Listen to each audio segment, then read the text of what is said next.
Hey everyone, it's Ellis, and this is going to be a very unexpected video. I had no idea that this thing was coming out, but basically Riot has just released a change list of what to expect with the upcoming preseason for 2021. So we're just going to get into it because it looks like there's actually some very big changes for ranked that are on the horizon.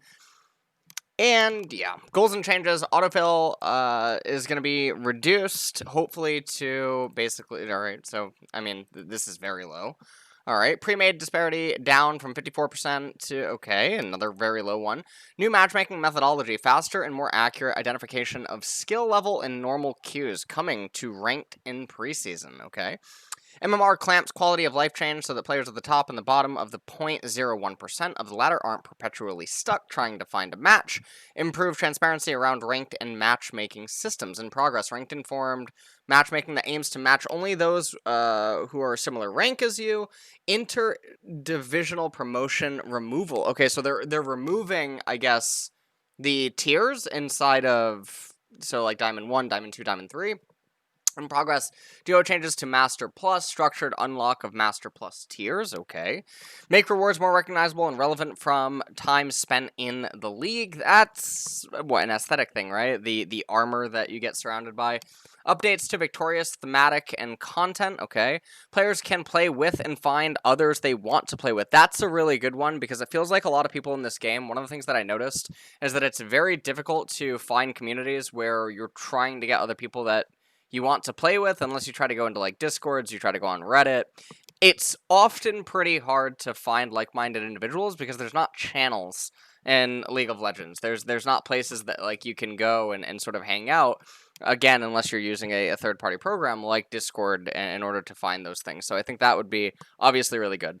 Players can play with and, or sorry, I just answered that, or, well, read that. Flex restriction removal resulting in an increased number of 5-stack teams by 7%. In total available flex matchmaking between 35% and 65% depending on region, okay. Shipped version 1 of Clash Build a Team allowing solo players to list themselves as free agents who can be recruited by friends and friends of friends. That's obviously really nice as well. So I think all of these changes so far that they're listing are really good. We've gone into a deep dive into behavioral systems, breaking those problem spaces out into a separate team that is focused completely on fundamental changes to how our systems work in the space, okay? So coming in preseason, divisional promo series removal. Interdivisional promotion games were initially implemented to provide compelling goals for players to tackle between tiers, okay? At best, they were a source of release for when you won, and at worst, a source of major frustration when you were bounced out of them for the 5th time in a row. Wanted to revisit the original decision and solve for unnecessary frustration and climbing blocks between solo and flex queues divisions. As such, at the start of the preseason, we'll be removing the interdivisional promotion series in both queues and making the following changes to avoid ranked inflation and rapid rubber banding, okay? On division promotion, rolling leftover LP into the next division. That's obviously really nice. Removing interdivision demotion protection for players who are at 0 LP. That's obviously nice as well. As this change is directly targeted at making the experience better for players at the divisional level, it will not extend to tier promotion, silver, gold to platinum, etc. We still believe that the between-tier promotional series are an important part of keeping the progression between tiers a meaningful and challenging endeavor. We'll be really looking to you for feedback on the new ranked ladder experience while we monitor queue and ladder health independently, okay? Ranked informed matchmaking. Two of our core goals this year center around matchmaking quality, okay. No change to MMR difference between teams, okay.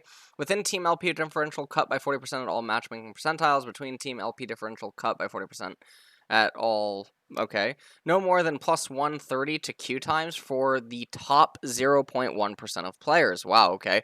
No more than plus 5 seconds to Q time for 50% of players. Okay, I mean, that's obviously pretty nuts. Can they promise these sort of things? I wonder how many people are actually queuing at certain tiers at certain times and whatnot, especially given what they're trying to achieve with the autofill and everything else. So I don't totally know how that works, but if they could manage to do this, that would be very exciting for the game. Rank seating, okay, so we did all this. Apex tier changes Master Plus. All right. So, start of the season, Apex unlock. All right. Portion of Apex players, and just meaning top of the ladder, force experimental changes to remove duo queue for all players at master tier and above during preseason. For the majority of the ladder, we can effectively make matches to balance out pre-mades across teams. However, duos at the top level make it more difficult to provide fair matches due to the extremely low availability of players at that skill level. We believe that these changes will improve overall match quality at the top of the ladder through less variance between team skill, reduction in autofill and secondary role positioning, and faster match times. Okay, so they are going to remove duo queue.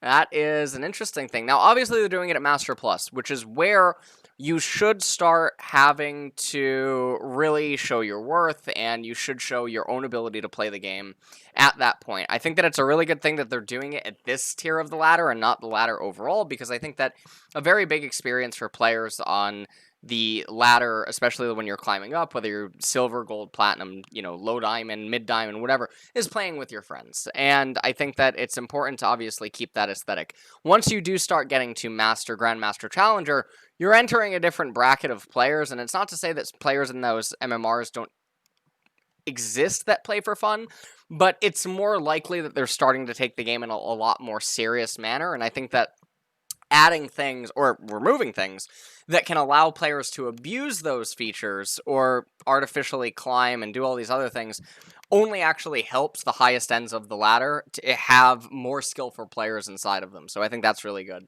Our first values to be tested are unlocked immediately, Master, 200 LP for Grandmaster, and 500 LP for Challenger. Lastly, as discussed earlier this year, we want to continue to take a look at ways we can improve the autofill experience without hurting your ability to actually find a match. One of the things I'm curious why it doesn't exist here, and I've been a pretty big advocate of this for quite a long time, and maybe I'm a little bit biased because Korea just used to be very, very good at it.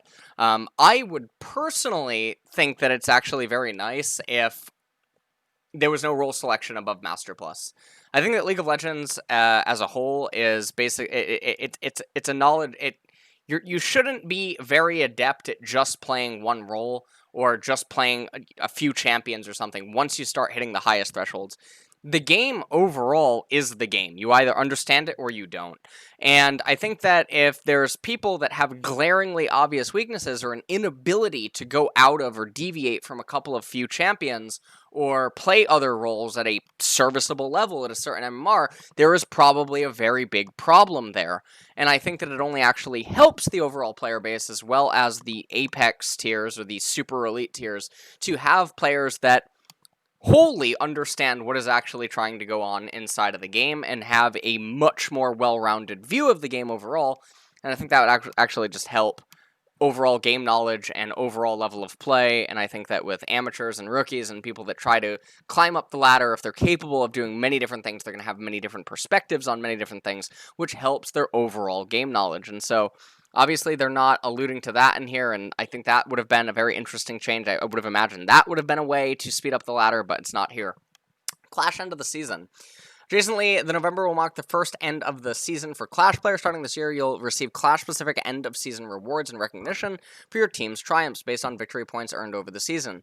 In the first version of Clash season, and our goals is to lay the groundwork for future iterations. We've outlined the following tiers and sub-tiers for rewards. Each reward milestone includes the rewards earned in multiple... Okay, so they're giving... I really like this. I think that Clash is one of the best additions that they ever added to the game, and I think that it's very good, and so I like that they're adding more rewards and incentives for it, because it keeps the players feeling like, they're earning stuff and they're achieving things, and I'm a big fan of Clash. So that is... It looks like that's pretty much it. So it's still a very surprising series of changes.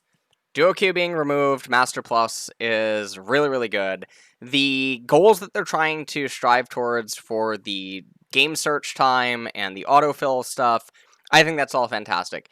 As always, we're going to have to see if it's going to be able to be followed through. I'm a little bit surprised. Now, I like the addition of being able to try to find players to play with that they're adding in. I'm a little bit sad that we don't have channels or anything like that inside of the client. I think that Riot's doing a really good job at listening to a lot of the feedback, it seems, that has been pretty present over the last year, and at least they're trying to implement it. So, in that regard, I think everything is pretty nice. And we'll have to see what kind of stuff is also going to end up happening in the next coming weeks as we start to move into preseason patches and what sort of changes we're going to have to expect, because there is going to be a whole bunch of chaos as we move into Season 11, obviously, with the item rework and Boris on the horizon and that big battle, which is going to eventually unfold. And yeah, I think that I don't think anyone can be unhappy with these kind of changes. Also, the 5-second queue timer, that's going to be pretty sick for people. I don't know what it's normally like, as I only mostly live in, I mean, I do only live in Korea, so I don't know what it's normally like, but I imagine 5 seconds is insane. So that would be really, really, really cool if they end up making that work. So that's it, guys.